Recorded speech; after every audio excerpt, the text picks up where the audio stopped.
Everyone wants to live an inspired life, yet so many people search for happiness following the footsteps of peers and taking advice from people who have different values and outcomes to which they're searching. There are people born into wealth, graduated from the best universities in the world, and there are people who have none of that and yet are living extraordinary lives full of fulfillment and reward. The purpose of this podcast is to share insights and strategies that allow you to question the status quo and think freely, so you can design your life and be who you want to be. We get one life. Time is our most valuable asset. I believe that when we're free and able to focus on meaningful work, we become better human beings. This is Always Free, and I'm your host, Jason Greystone. Welcome to the leading podcast for financial empowerment and wealth creation. Subscribe to this podcast so you don't miss an episode. You can connect with Jason on social media and subscribe to the Jason Greystone YouTube channel for weekly videos. Don't forget to also subscribe to the weekly newsletter to receive frequent educational content and action steps to help you design your life so you can be who you want to be. For news on all future events and updates, go to jasongreystone.com. Well, welcome back to the podcast, guys. Hope you've all had a good week. I've had a very interesting week, just getting my head down, getting a lot of content done for my new program. Launch is going to be in the early October 2018.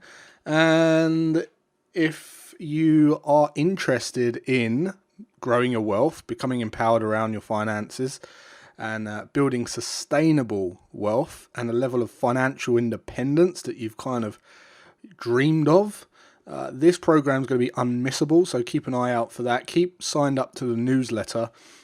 But thanks for coming back to the podcast. I've had a lot of great feedback, a lot of reviews week on week, and I was going to kind of talk about, this week I was going to touch on following on from kind of the investment bit and really just summing up how that intertwines with preparing for what we call a recession. And what I'm going to do is I'm going to kind of leave that till next week, because I got a really good question in email from someone who's actually following this podcast. So if you've kept up to date with all the podcasts, you've kind of been on this journey of controlling your finances, structuring in a way that's going to kind of allow you to automate your journey to financial freedom, if you like, and that's exactly what it's designed to do. And I had a really great email in from one of the listeners.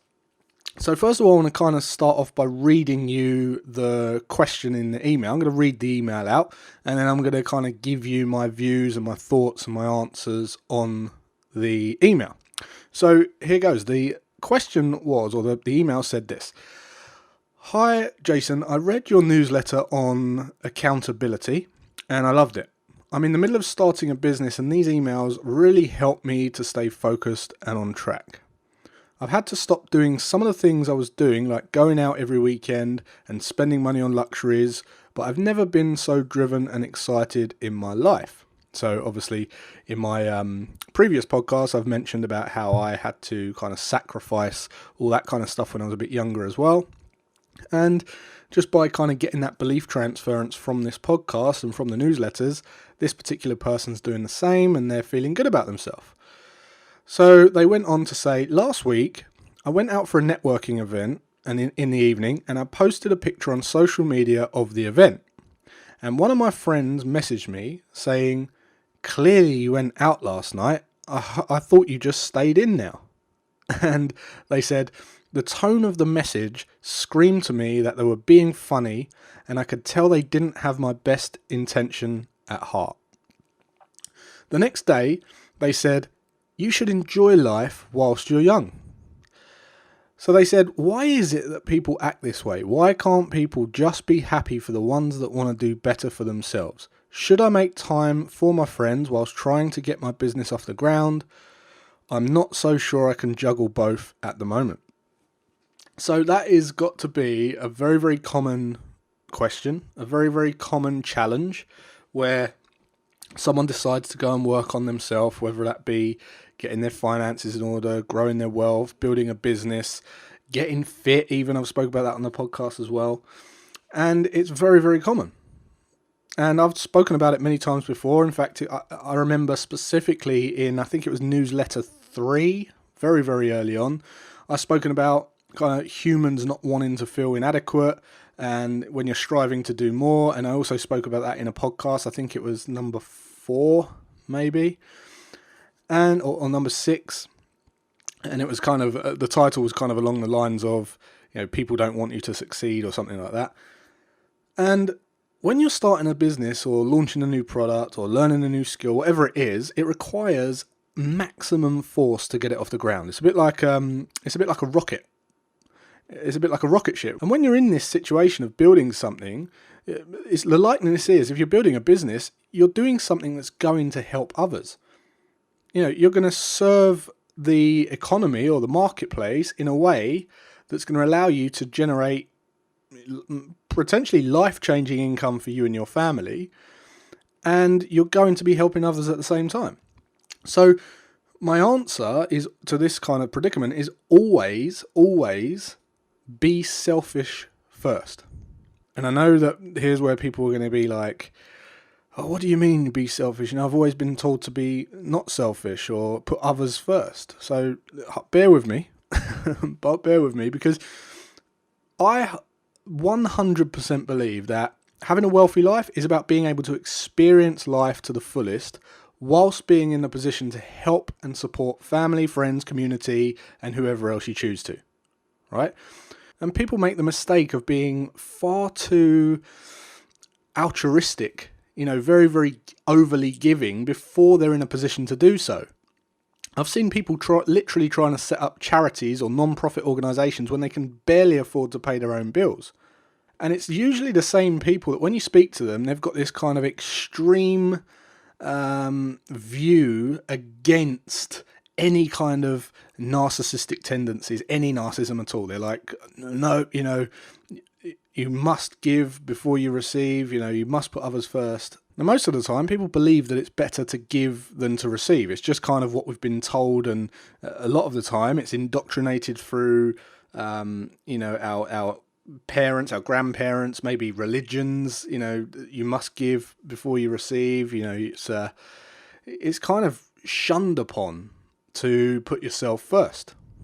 Now, I know people who are extremely narcissistic, and I'm sure you guys do too. I'm sure you've got someone in your head extremely narcissistic, and it's almost like whatever they promote is kind of, without them even knowing it, because they're so narcissistic, that it makes it even more narcissistic.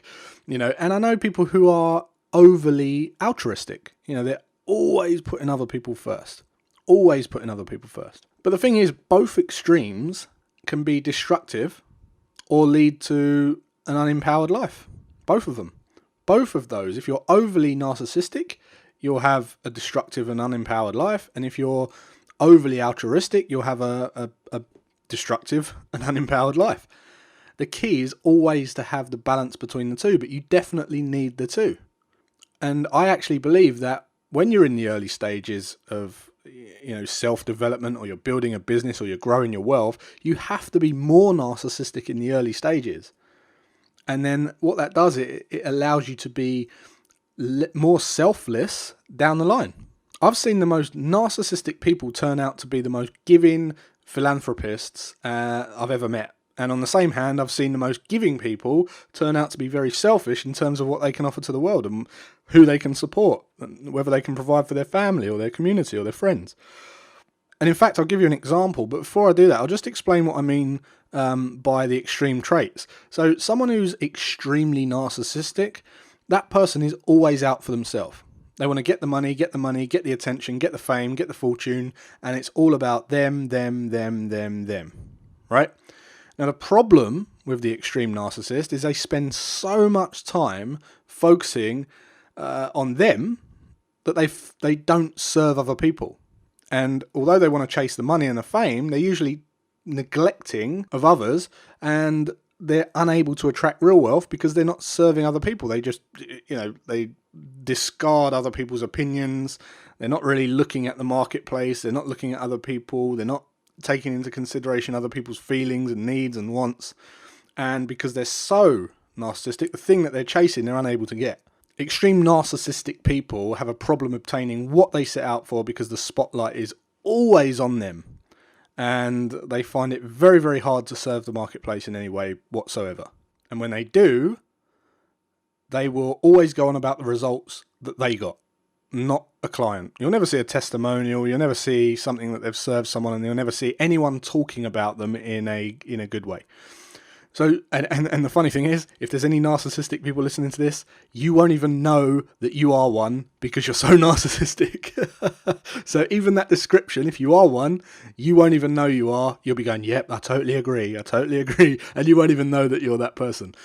That's the funny thing about extreme narcissists. Anyway, someone who's an extreme altruist, the problem with that person who always puts other people first is they're always doing favors for people. They're the shoulders to cry on. They do all the favors. They look after the kids and the pets, and they kind of actively seek friendship. They seek approval, and they never want anything in return. Never want anything in return for their acts of kindness, ever. And the problem with the extreme altruist is they've got great ideas and always like to serve, but they find it impossible to ask for payment.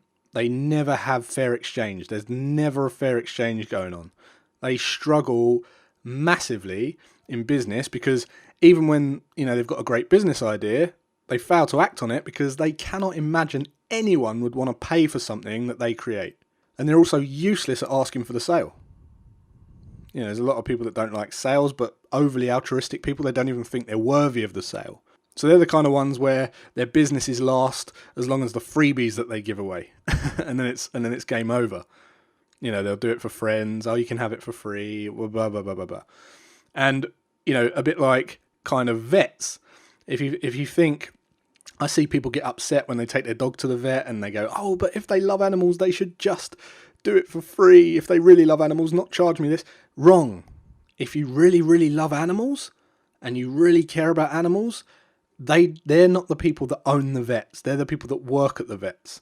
The people that own the vets are the business people that have been pushed to go to university, and they've gone through the whole process. Now they've done economics, now they've opened a business, and now they've gone to university, and they are in it for business, right? They might love animals, but they've got no problem serving and asking for that fair exchange because they've been trained to do so. The people that love animals are the staff. And the staff would probably make rubbish business owners because, as I say, for that same reason, they would just say, you can't afford the medicine, oh, we'll do it for free. And that wouldn't last too long. So the key is balance. If you want to master financial independence, you have to be a mixture of both. You have to be able to serve other people, you have to be able to provide value, and ask for the money, ask for the fair exchange. And that doesn't mean you have to have a business. If you have a job, it means you must be able to provide value to the company the best you can and be able to ask for the reward at the same time, the pay rise. Be able to justify your pay rise or your bonus. And you justify that by over-delivering in your industry, over-delivering in your company. So why did I say you need to be slightly more narcissistic in the early stages then? Well, I think that you need to be able to put yourself first for the first couple of years whilst you embark on your development in that particular field that you choose. Because to get good at anything, it requires a lot of discipline, a lot of focus, a lot of effort, and a lot of sacrifice. And in order to get where you want to be, you first need to get good at saying no to anything that doesn't align with your bigger mission. You'll have to sacrifice nights out, weekends partying, distractions, and all that kind of stuff. And at that point, you'll also find that there's people trying to pull you back into the norm. You're going to have to accept that in order to get to where you want to be, you will have to let a few people go. You just will. Especially the ones that always wanted to use you as a shoulder to cry on. The ones that thrive on doom and gloom. The ones that tell you, oh, you're fine the way you are, you should just be happy with life. Those are the people that will start to say things like, there's more to life than money, or you're so busy chasing your dream that you're forgetting what life's all about. You've heard those sayings. And as I said earlier, true wealth is being able to support and help your friends, family, community, whilst being able to experience life to the fullest. The wealthier you become, the more people you can support. Simple as that. Emotionally, financially. So the problem with these statements is that they come from people who think they aren't selfish, when in fact, they're being extremely selfish. They just don't see it. You know, the time will come when this person who's building the business, or if you're building your wealth and you're listening to this podcast, the time will come when you'll be on track to living your absolute best life. And when you get there, you will be able to support your parents should they need it, your friends should they need it, your chosen charity, your community, social enterprise. I just ran a party at my house last weekend. We raised £18,000 in half an hour. But if your parents were to become ill and need care, you'll be the one who's there to help.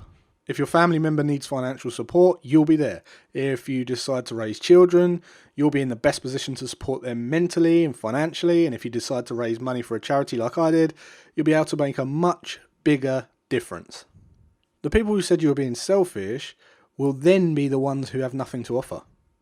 And whilst they've been busy with the mindset of there's more to life, they have unknowingly become more and more selfish in the long run.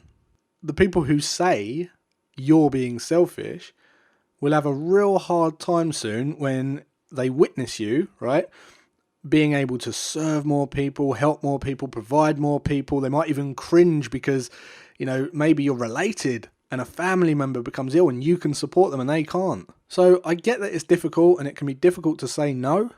It can be difficult to swim against the tide, and it can definitely be difficult to shut out friends and family and anyone else who kind of has that fixed mindset for the short term, but it's absolutely necessary if it means that you'll get to your goal quicker and in turn allow you to live your dream life and help more people. Right? The quicker you can do that, the more selfless you can become quicker. But it's always the early stages that's the hardest. You know, you're faced with doubt, dread, bitching, jealousy, spite, hate, all that kind of stuff. But you don't have time to worry about that. You're on Earth once. Don't you think you deserve to choose how you spend your time? When we first sent astronauts to the moon, the landing was like this infamous milestone for mankind, right? One small step for man.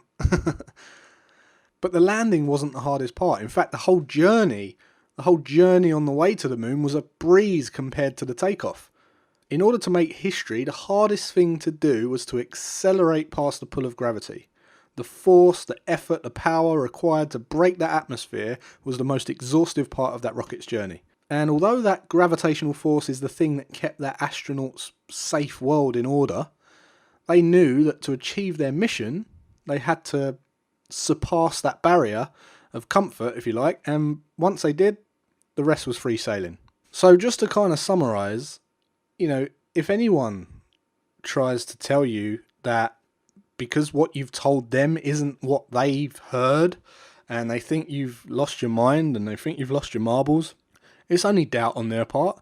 And if they try and say that all you're thinking about is money while you're trying to build wealth, understand that that person who's telling you that is normally playing a very, very small game. And when you just work on yourself first and get to where you want to be, and you get your mind right, you get your money game right, and you're free sailing like the astronauts, at that point, there's going to be a big transformation of opinions. And you're going to be the one who's able to serve and help and be the support to everyone around you, whilst that person's still trying to look out for themselves, and they'll soon be asking you how you did it.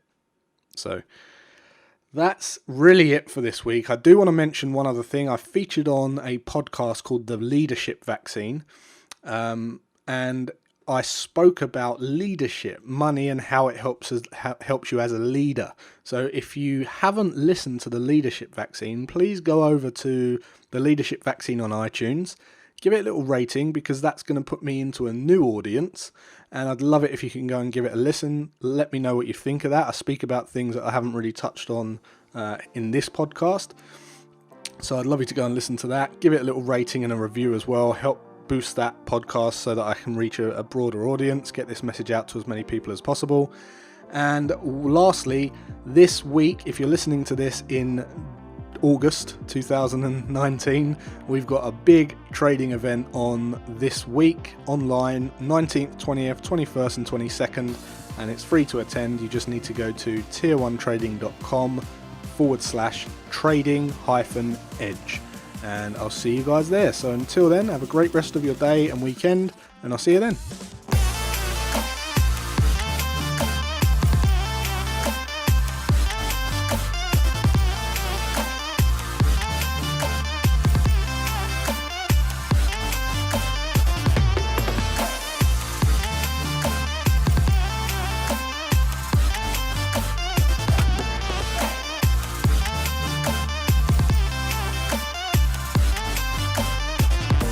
Subscribe to this podcast so you don't miss an episode. For news on all future events and updates, go to jasongreystone.com.